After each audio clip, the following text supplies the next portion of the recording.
এসো এসো বন্ধুরা দলে দলে, ইমাম মাহমুদের পতাকা তলে। এসো এসো বন্ধুরা দলে দলে, ইমাম মাহমুদের পতাকা তলে। আমাদের বাংলাদেশ অংশের গাছে ক্ষত চিহ্ন দেখেই যে কেউ বলবে ধারালো অস্ত্রের আঘাতের কোপ এগুলো। শনিবার চাঁপাই নবাবগঞ্জের শিবগঞ্জের চৌকা সীমান্তে ভারতীয়রা ধারালো অস্ত্র নিয়ে বাংলাদেশ অংশে প্রবেশ করে বেশ কিছু গাছ কেটে ফেলে। এসব তারই চিহ্ন। আমাদের রক্ত থাকতে আমরা ছাড়বো না, কখনো ছাড়বো না ইনশাআল্লাহ। ভারতের বিএসএফ নিজের হাতে ইট পাটকেল গ্যাস বাংলাদেশের উপর নিরপেক্ষ করে। জমি জমা নষ্ট হয়েছে, আমাদের গাছপালা কেটে ওরা নষ্ট করে দিয়েছে। অতর্কিতভাবে হামলা করে আমাদের বাংলাদেশের মাটি ওনারা দখল করার চেষ্টা করছে। এভাবে যদি হামলা করে আমরা কোথায়? আসসালামু আলাইকুম ওয়া রাহমাতুল্লাহ। আলহামদুলিল্লাহি রাব্বিল আলামিন ওয়াসসালাতু ওয়াসসালামু আলা রাসূলিহিল কারীম ওয়া আলা আলিহি ওয়া আসহাবিহি আজমাইন। আম্মা বা'দ, ফাআউযু বিল্লাহি মিনাশ শাইতানির রাজীম। বিসমিল্লাহির রহমানির রহিম। আল্লাযীনা আমানু ইউকাতিলুনা ফি সাবিলিল্লাহ ওয়াল্লাযীনা কাফারু ইউকাতিলুনা ফি সাবিলিত তাগুত ফাকাতিলু আউলিয়া আশ-শাইতান ইন্না কাইদাশ শাইতানি কানা দাঈফা।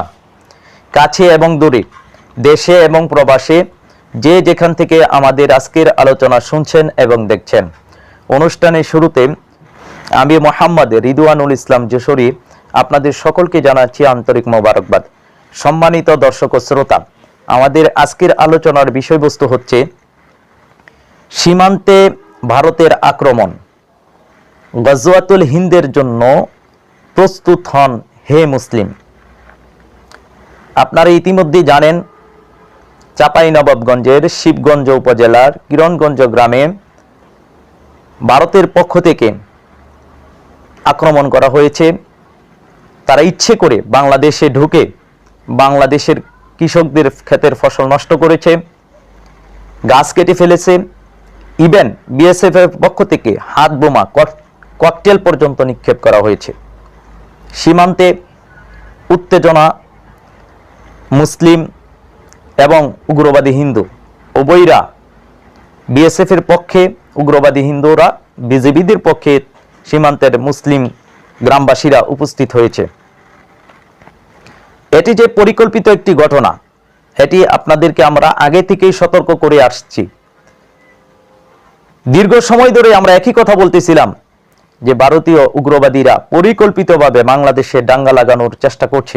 তারই অংশ হিসেবে বাংলাদেশের সীমান্তে তারা অস্থিতিশীল পরিস্থিতি তৈরি করার জন্য তাদের পক্ষ থেকেই ফিতনা সৃষ্টি হচ্ছে। যেমনটি হাদিস শরীফের মধ্যে এসেছে যে তারা ফিতনা সৃষ্টি করবে, যেমনটি রয়েছে আজ থেকে প্রায় 1000 বছর পূর্বের লিখিত কিতাব আজিফাতিল আজিফা গ্রন্থে খতিব আল বাগদাদি তার গ্রন্থের মধ্যে বাবুন আনিল মালহামাতি মাআল মুশরিকিন একটা অধ্যায় এনেছেন মুশরিকদের সাথে যুদ্ধ বিগ্রহ সম্পর্কে।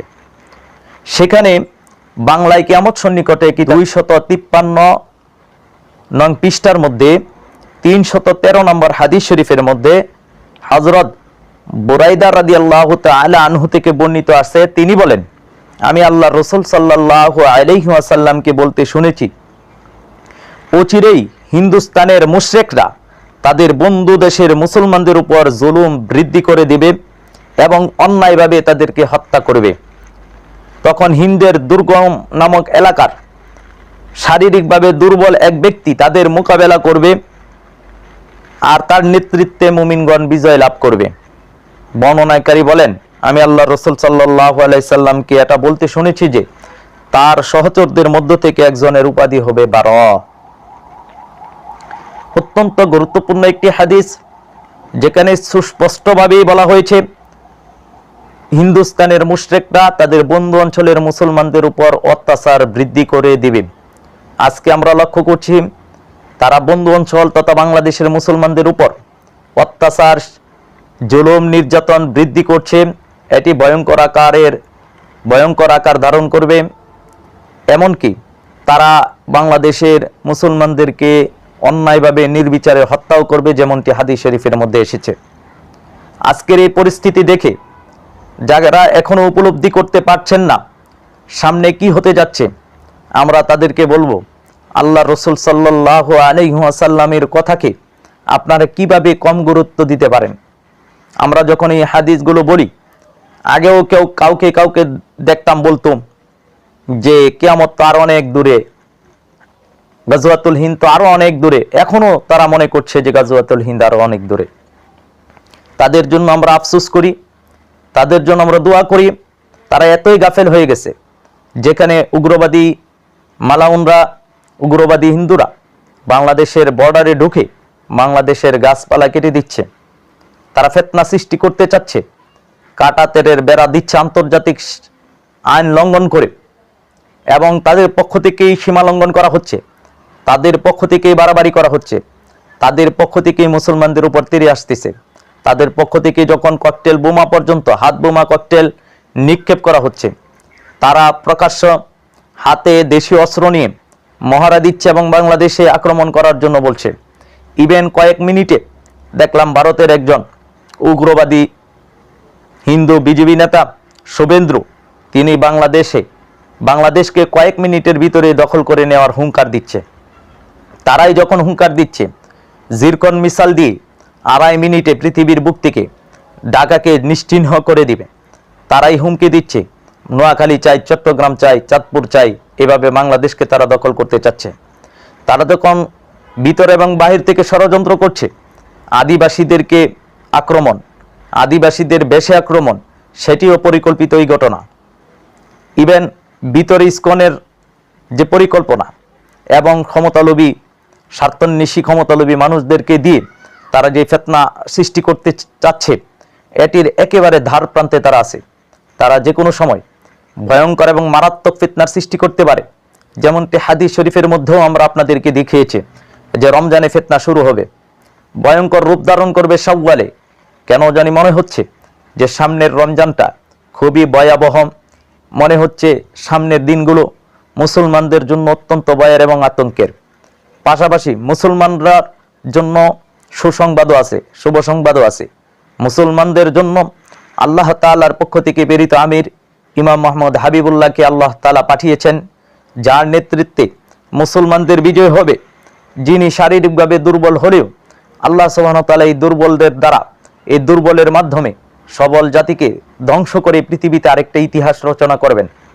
এজন্য বলবো, সীমান্তে যেভাবে উত্তেজনা সৃষ্টি হচ্ছে, এটি সাধারণ নিছক কোনো কাল্পনিক ঘটনা নয় বা কাকতালীয় কোনো ঘটনা নয়, এটি পূর্ব পরিকল্পিত।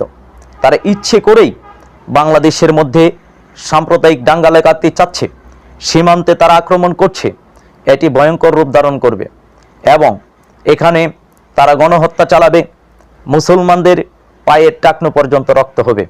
যদিও এদেশের আপন মুসলমানেরা এখনো ঘুমন্ত রয়েছে, শয়তান তাদেরকে ধোঁকা দিচ্ছে যে এগুলো এখন হচ্ছে না, হবে না, এগুলো আরো শত শত বছর পরে।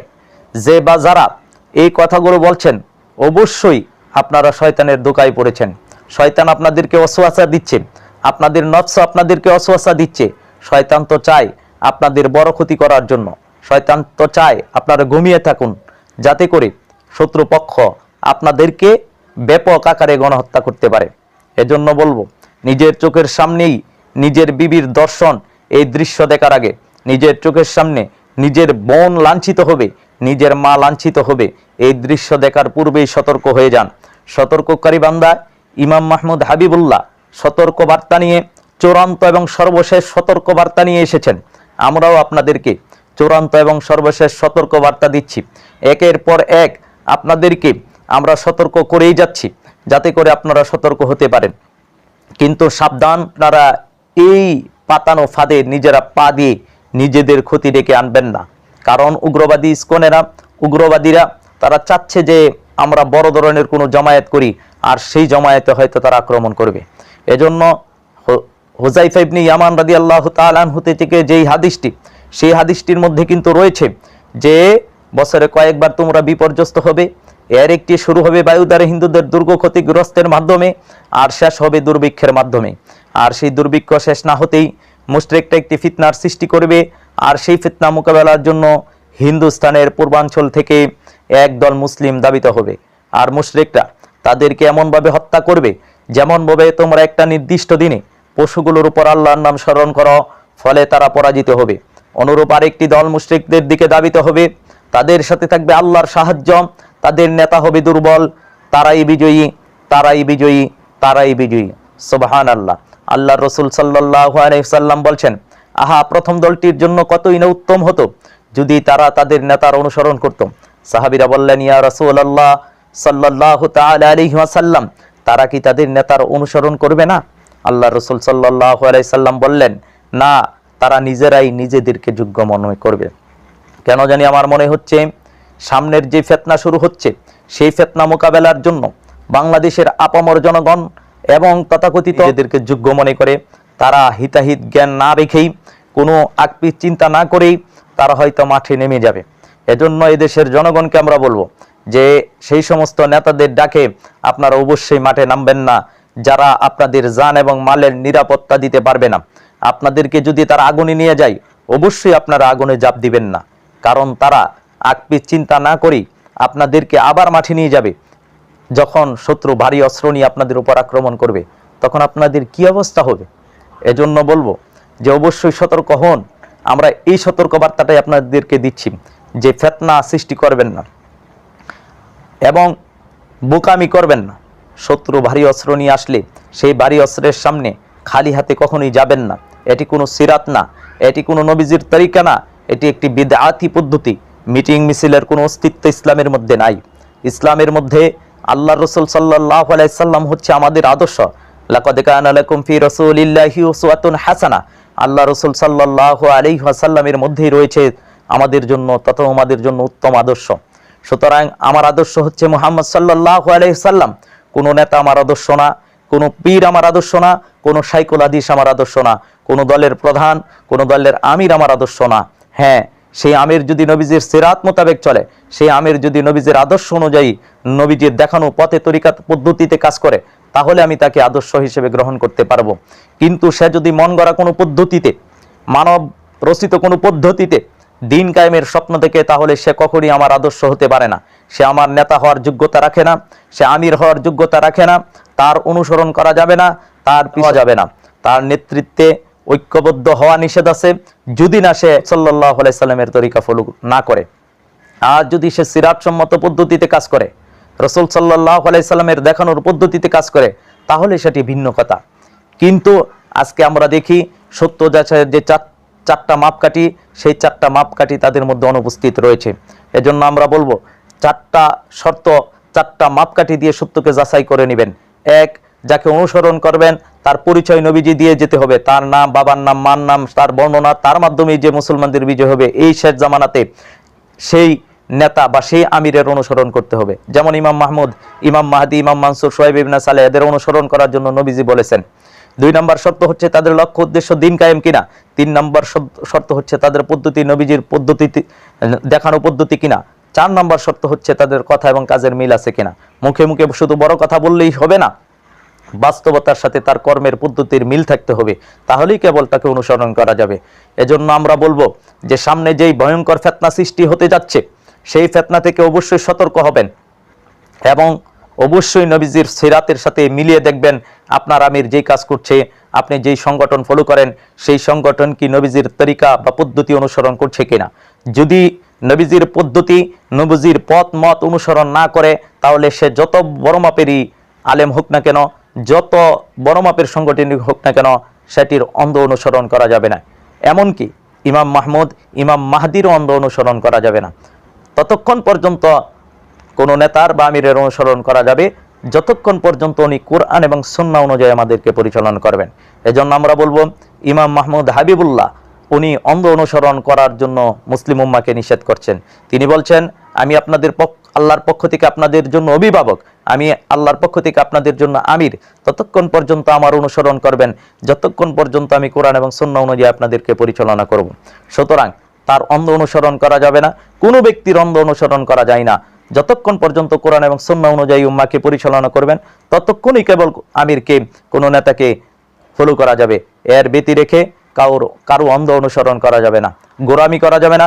সকল গোরামির ঊর্ধ্বে এসে আমরা যাতে দিনের স্বার্থে আল্লাহকে সন্তুষ্ট করার জন্য ইমাম মাহমুদ হাবিবুল্লাহর নেতৃত্বে ঐক্যবদ্ধ হতে পারি। আল্লাহ তাবারক ওয়া তাআলা আমাদেরকে সেই তৌফিক দান করুন। আমিন ইয়া রাব্বাল আলামিন। আসসালামু আলাইকুম ওয়া রাহমাতুল্লাহ।